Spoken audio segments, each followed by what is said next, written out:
There are hospitals that treat the body. And there are others that treat something else, without asking permission. My story didn't begin with pain. It began with someone else's memory. I woke up under white light that didn't warm anything. It simply hovered above me, like an inspection. I didn't remember my name right away. My mouth was dry. A bandage pulled at my side. Somewhere nearby, a monitor beeped calmly, as if confirming, "You're still here." I tried to move and felt a sharp cold in my abdomen, not pain, but the memory of pain that had already passed. "He's awake," a voice said. A woman in green scrubs stood beside the bed. Her mask hung under her chin. Her eyes were tired but precise. "What's your name?" The answer didn't come from memory. It came like a whisper placed inside my head. "Nolan." "Nolan," I repeated. She nodded and wrote it down. "Nolan Briggs. Surgery went well. Don't worry. Confusion is normal after anesthesia." Confusion was a gentle word. Because I didn't feel like Nolan. I simply knew it, the way you know a password someone else told you. When she left, the room felt heavier. I stared at the white walls and tried to remember anything real, where I lived, who I loved, why I was here. Instead, another memory surfaced. Night. Rain. The smell of gasoline. Hands on a steering wheel. Fingers shaking but holding tight. Somewhere nearby, a woman laughing, unfamiliar, yet painfully close.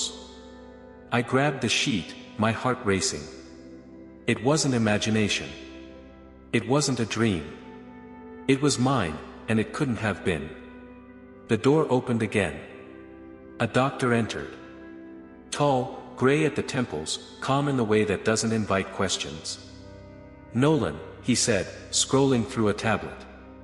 "I'm Dr. Hargrove. Do you remember why you're here?" I opened my mouth, and the answer arrived before I chose it. "Appendicitis. Sudden pain. Ambulance." "Correct," he nodded. "Some patients experience echoes after surgery. Fragments. Dreams. Don't give them meaning." I wanted to ask what echoes meant. But he was already smiling the smile that says, "I've said enough." After he left, I noticed a paper wristband on the bedside table. Nolan Briggs. And beneath it, printed so small it almost hid itself. Ward E/room 12/identity check, night. I didn't know what identity check meant.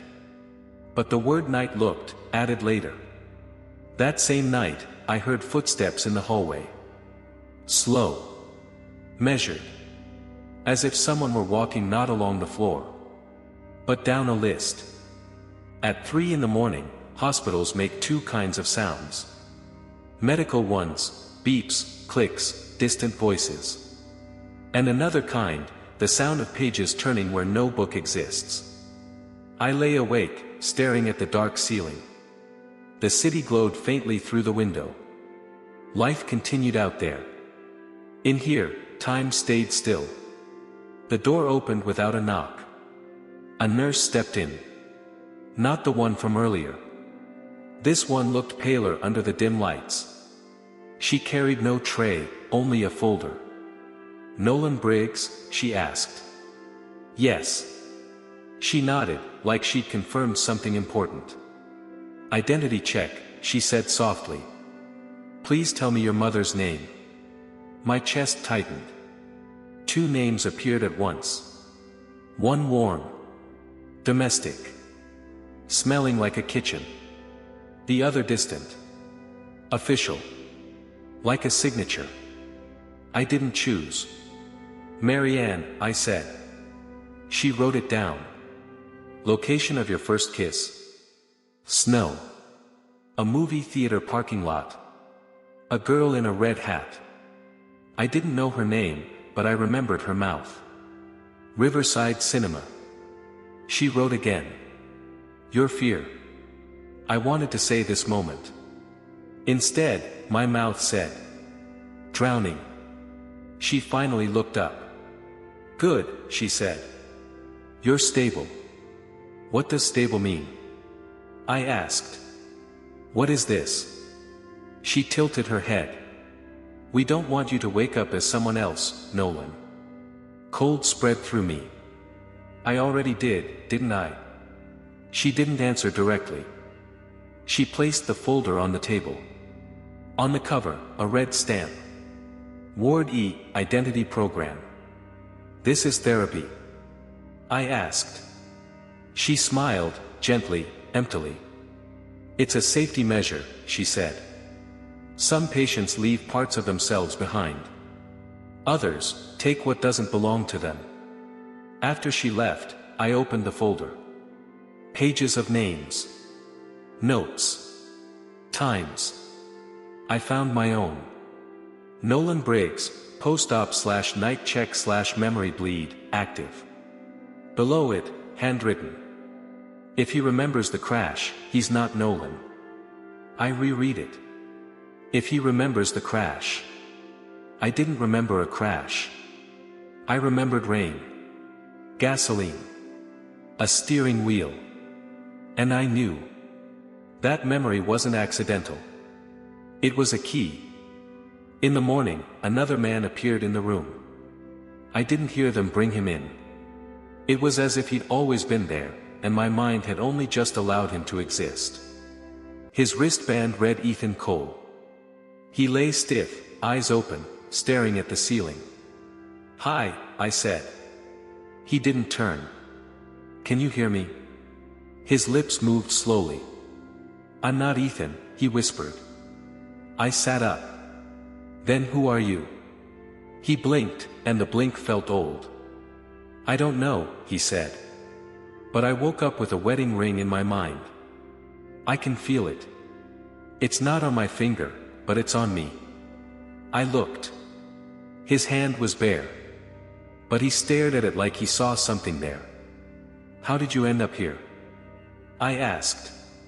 "Surgery," he said. "Routine." Then I woke up knowing someone else's dog's name. The smell of someone else's wife's hair. And I knew. He hesitated. I knew where the body was. My stomach tightened. "What body?" "Under the old bridge," he whispered. "I see it when I close my eyes. Rain. Dark water. A scream that never finished." "That's not mine," I said. Ethan nodded. "That's Ward E," he said. "They call it a program. But it's more like a trade." "A trade of what?" He swallowed. "Of lives that don't want to die." Footsteps sounded in the hallway. Familiar. Precise. The door opened. Dr. Hargrove smiled. "Gentlemen," he said. "How are we feeling today?" I noticed the faint ink mark on his finger, the mark of someone who writes a lot. And suddenly I understood. He wasn't looking at us as patients. He was looking at us as containers. "Nolan," he said, "we'll do another identity check tonight." Then, softly, "Try not to remember anything that isn't yours." After Dr. Hargrove left, his presence stayed in the room. Like he hadn't walked out, only became less visible. "We need to leave," Ethan whispered. "Leave the hospital?" I asked. "No. Leave Ward E." "How?" He turned his head toward the window like he was listening to something outside the glass. "Through the archive." I didn't question it. The word archive already felt familiar, like a route my mind had been shown before. We slipped into the hallway during shift change. No one stopped us. In Ward E, that meant one of two things: either they controlled every step, or they wanted you to reach a certain door. The archive was in the basement. A plain metal door with no sign. The lock was old and mechanical. When I touched the handle, it gave way. Cold air hit us. Dry and dusty. Rows of shelves filled with boxes and folders. The smell was paper, time, and something clinical, like formaldehyde for memories. Ethan pulled down the first folder. "These aren't medical records," he whispered. "These are identity records." I opened a box labeled "Identity Donors/Voluntary." Inside were forms, names, signatures, notes. Transfer requested due to terminal condition. Memory load approved. Host compatibility, high. They donate themselves? I asked. Not exactly, Ethan said. They donate what makes them feel alive. I found another box. Identity Donors/Postmortem. My throat tightened. After death. After death, Ethan confirmed. Or after someone becomes empty. In the corner stood a locked cabinet with a red stamp. Active hosts. My pulse jumped. That's us, I said. We opened it. Inside were thin files. Not many. Maybe a dozen. I found mine. Nolan Briggs, host. Original identity, unknown. Memory bleed, increasing. Original identity, unknown. I whispered. Ethan flipped through his file. Mine says suspended, he said. Like I'm paused. I turned another page. A new line stared back at me. Inserted identity, Mark Holden. Status, deceased. My stomach went cold. Mark Holden, I repeated. That's the rain. The gasoline. The steering wheel. Ethan looked at me carefully. Do you remember the crash? I closed my eyes. Dark water.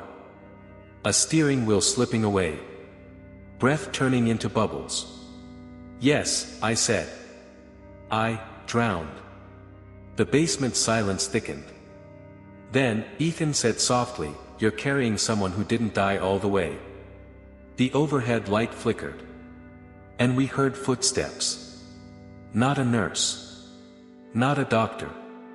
Slow. Certain. He's awake, Ethan whispered. The donor. The archive door opened without a knock. A man in a hospital gown stepped inside. He was wet. Not damp, wet like he'd just been pulled from a river. Hair stuck to his forehead. Water dripped from his sleeves onto the concrete floor. Nolan, he said calmly. Or, whatever they're calling you now. I couldn't move. Mark Holden, Ethan whispered. The man nodded. I remember everything, Mark said. The crash. The water.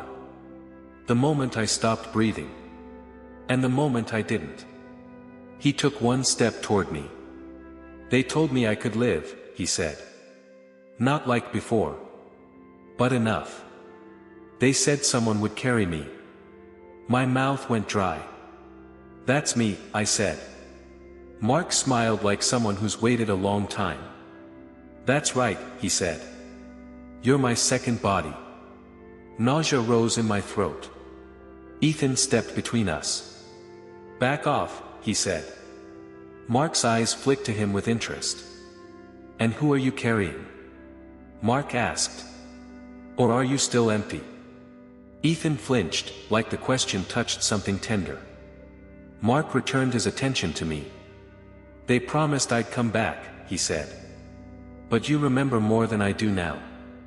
That means, you're overriding me. I don't want this. I said. Want has nothing to do with it, Mark replied. Memory is hunger. It needs space. He held out his hand. Come on, he said. Let's finish what they started. You give me back what's mine. They'll find you another. No, I said, stepping back. Mark exhaled. Then I'll take it. The lights went out. Not darkness like a power failure, darkness like a lid closing. I felt something pull from inside my skull. Not pain. Separation. Like someone opening a filing cabinet in my head and yanking folders out one by one. I screamed. Then it stopped. Lights returned.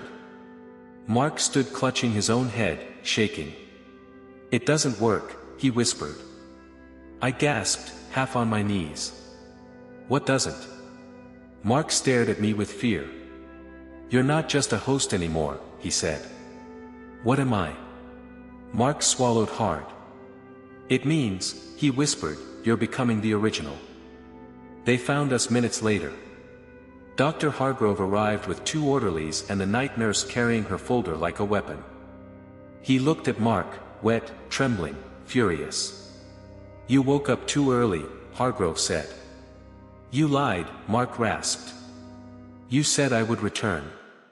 Hargrove's expression didn't change. "You did return," he said. "Just not fully." Then he turned to me. "Nolan," he said gently. "Or should I say, something new." "What am I?" I asked. Hargrove sighed like a man explaining weather. "You're a merge," he said. "A rare case. Host and donor overlapping so deeply that neither remains dominant." Ethan stepped forward. "What about me?" he demanded. "Am I a container too?" Hargrove looked at him with something close to pity. "You were meant to be empty," he said. "But emptiness is unstable." Ethan's face tightened. "You're killing people," he said. "No," Hargrove replied. "We recycle what death wastes." I felt an odd quiet in my head. Not emptiness, cleaning.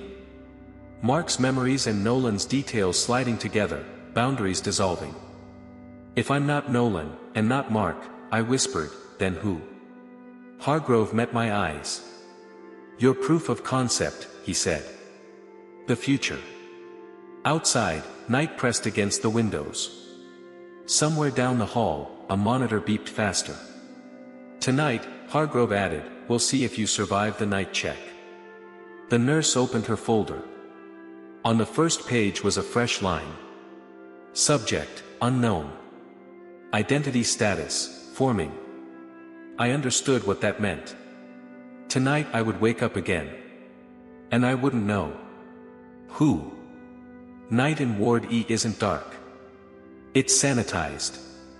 The lights never fully turn off. They dim, like the hospital is afraid you might lose your way inside your own head. I lay awake, staring at the ceiling as shadows formed shapes that almost looked like letters. I kept trying to read them. Names slipped away. I repeated Nolan in my mind. The sound felt correct. But it wouldn't stick. I tried Mark. Cold water filled my lungs. That's when I understood, names are keys. When the door changes, old keys stop working. At exactly 3 a.m., the night check began.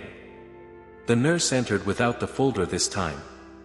Only a flashlight and a small recorder. "Say your name," she said. I opened my mouth. Nothing came out. My mind wasn't empty. It was clean, like a room after everything unnecessary has been removed. "Say any name," she said, her voice tightening. I looked at her. "I don't know it anymore," I said. She switched off the flashlight. "That's new." An alarm sounded down the hall. Short. Sharp. Not for patients. The door to my room locked automatically. "Don't panic," the nurse said. "You're just transitioning." "Into what?" I asked. She pressed the recorder. "Subject failed identity recall," she said calmly.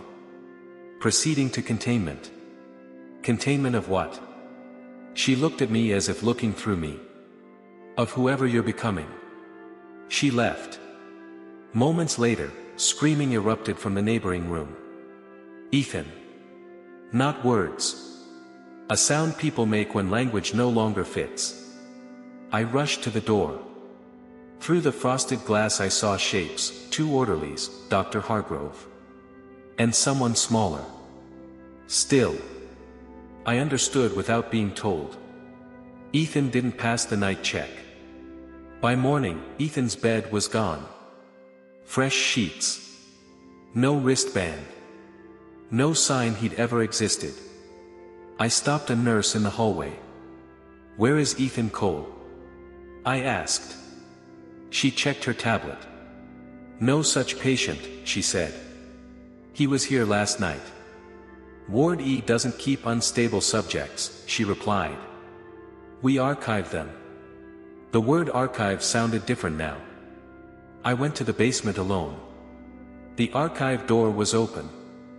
New boxes lined the wall, still marked in fresh ink. Archived hosts, non-recoverable. I opened one. No folders. Only tapes. Audio. I placed one into the old player on the desk. Ethan's voice filled the room. "If you're hearing this, I didn't make it. They said I was empty, but I wasn't. I was full of someone who didn't want to stay." His breathing shook. "Don't let them turn you into a file. Don't let them decide when you're finished. If you lose your name, hold on to a choice. Any choice." The recording cut off. Footsteps behind me. "You weren't supposed to find that," Dr. Hargrove said. I turned. "You erased him." "No," he corrected.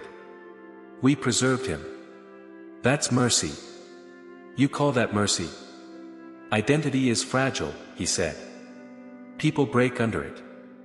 We redistribute the weight. And if someone refuses?" Hargrove studied me. "Then they become dangerous." The lights flickered. "You're changing faster than expected," he added. "That's why we can't let you leave." "I'm not trying to escape," I said. "You already are," he replied. "Just not physically." By morning, Ethan's bed was gone. Fresh sheets. No wristband. No sign he'd ever existed. I stopped a nurse in the hallway. "Where is Ethan Cole?" I asked.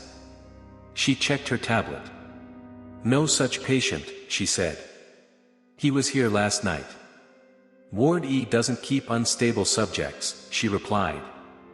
"We archive them." The word archive sounded different now. I went to the basement alone. The archive door was open. New boxes lined the wall, still marked in fresh ink. Archived hosts, non-recoverable. I opened one. No folders. Only tapes. Audio. I placed one into the old player on the desk. Ethan's voice filled the room. "If you're hearing this, I didn't make it. They said I was empty, but I wasn't. I was full of someone who didn't want to stay." His breathing shook. "Don't let them turn you into a file. Don't let them decide when you're finished. If you lose your name, hold on to a choice. Any choice." The recording cut off. Footsteps behind me. "You weren't supposed to find that," Dr. Hargrove said. I turned. "You erased him." "No," he corrected. "We preserved him." "That's mercy." "You call that mercy?" "Identity is fragile," he said. "People break under it. We redistribute the weight. And if someone refuses?" Hargrove studied me. "Then they become dangerous." The lights flickered. "You're changing faster than expected," he added. "That's why we can't let you leave." "I'm not trying to escape," I said. "You already are," he replied. "Just not physically." When the lights came back on, I wasn't in the control room. I lay strapped to a gurney in a long, windowless corridor. The ceiling lights passed above me like frames of damaged film. Each one flickered half a second late, as if the hospital was deciding whether I should still be visible.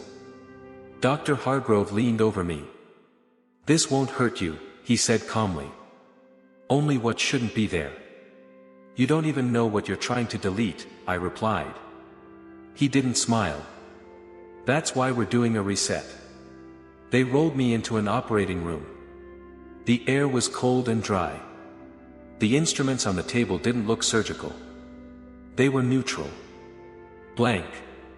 Like tools meant for erasing, not fixing. A nurse tightened the restraints. If memories surface, she said, don't follow them. And if those memories are me? I asked. She hesitated. Then it will pass. The mask lowered. The smell was familiar, the same one from my first surgery. But this time, my body refused to fall asleep. I watched Hargrove input commands. Delete merge. Target, unstable ID. You're wrong, I said quietly. I'm not unstable. He stared at the monitor. You're unpredictable, he answered. That's worse. Then I felt it. Not pain. Not fear. Resistance. Memories surged upward, not just Mark's or Nolan's, others. Fragments. Lives that had brushed against death and never fully let go. A man who learned to read at 40. A woman who lost a child and never said the name out loud. An old man who died believing he had lived the wrong life. They were all there. And they weren't willing to disappear. The monitors began to scream. Hargrove froze. That's not possible. Data flooded the screens, multiplying instead of erasing. Merge expanding. Source unknown. Identity anchor present. What does that mean? The nurse asked. The restraints loosened, not mechanically, but as if they'd stopped recognizing me as something to hold. It means he isn't losing memories, Hargrove whispered. He's synchronizing them. I sat up. The mask fell to the floor. You misunderstood memory, I said. It's not weight. It's connection. Faces flickered on the screens behind me. You thought you were saving people, I continued. All you did was delay their endings. The lights shut off completely. When they returned, I was standing. Hargrove stepped back. You can't leave, he said. You don't exist on paper. That's why I exist, I replied. The operating room doors opened on their own. In the hallway stood patients. Not files. Not subjects. People I'd seen only as data. They looked at me, not with fear, but recognition. Continuity was never a program. It was a consequence. I walked down the corridor, and the hospital didn't stop me. Behind me, Hargrove shouted about protocols and liability and control. His voice faded, like voices always do when they're no longer in charge. I pushed open a door marked exit. There was no street outside. There was another ward. Not white. Not sterile. It looked like ordinary life. People sat talking. Laughing quietly. No wristbands. No monitors. But something familiar in their eyes. They had all woken up as someone else. I stepped forward. The world trembled, but didn't break. I stopped trying to remember a name. Names are just doors. When I turned back one last time, Ward E looked older. Less certain. Like a building that had lost its instructions. Somewhere deep inside, I heard Ethan's voice. You made a choice, he said. That's enough. I woke up. In a bed. In another place. With a different kind of pain. Someone beside me asked. What's your name? I breathed in. For the first time, no answer arrived. I smiled. I'm still deciding, I said.